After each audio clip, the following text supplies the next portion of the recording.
Do you not know how to place observers? Well, don't worry, because I'm going to be showing you guys how to place them. And don't be ashamed, because everybody has to learn at some point, and there's so many other people who are in the exact same boat.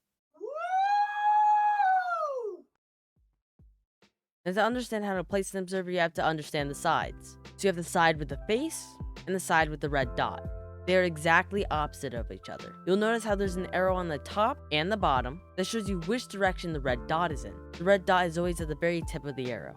The face of the observer is what detects a change. The red dot is where there's a redstone output. So right here, let's say that we place an observer to make a change. As you see, the redstone lamp went off. Now this also happens when a block updates, such as the repeater changing ticks, like so. And along with placing blocks, also breaking blocks. So if there's any update whatsoever, it will detect it and let off a pulse. Now when placing an observer, the red dot will always be facing towards you, and the face will always be facing away. So in this situation, when we want the observer facing into the block or the red dot into the block, we want to get an angle that's not directly behind the block, but just off to the side enough so we can see the block behind it that we're going to place it on. As you see right here, when we place it, the arrow will be facing in like this, so that means the red dot is facing in. Over here, we just have a different angle where this one's off to the side facing in, so then we'll just get an angle off to the side, place it, and as you see, the arrow is facing in. Now keep in mind, if you're also off to the side way too much, it'll face it this way because you're off to the side way too much and it's just the direction you're looking at. So make sure that you're in enough so that it does place like so. In this situation, we want the observer facing down into the block or the red dot down into the block. So we'll have to be down enough so then we can get an angle upwards so then it'll place down, and also a block to place it on. Since normally up, there's no blocks to place it on. So if there's not already a block, you'll have to add a block to place it down like so.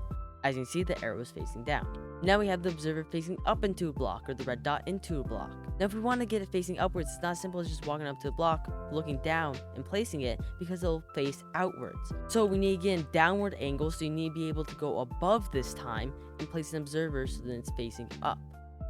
Now if you're still having trouble placing these observers, try and back up a little bit and get closer in. That should help it a little bit. And let's say that you're still having trouble after that, just break the blocks. You do not have to place it with the blocks there. You can just break it, place your observer, then replace the block.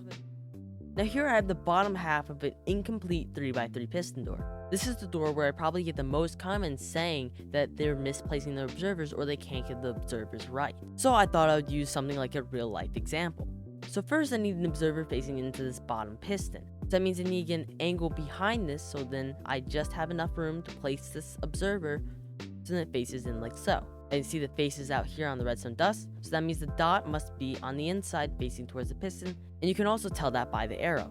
Now the sticky piston, I also need to add another observer facing into this repeater. Now you may be saying, oh, it's as simple as just standing in front of it, this is super easy. No, because standing on the repeater forces it to face up, so we still need to get off to the side and then just place it like so.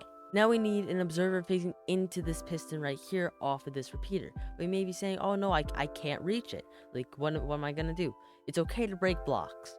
Make sure you replace everything that was touching that block like so. As you can see, bam, bop, easy.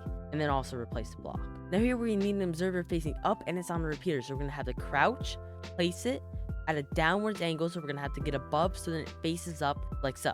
Also, here's the door completely finished if you want to see it. As you can see, super easy, super simple. And if you want the tutorial for this door specifically, I'll link it in the description. And yeah, you should go check it out. Now if this video did help you, I'd really appreciate if you liked and subscribed. That'd be very helpful to me, and I would really appreciate that. That's pretty much all I gotta say. See you next one. Goodbye. Hey guys, really quickly before you go, I have a channel too. The link is in the description. Alakablam!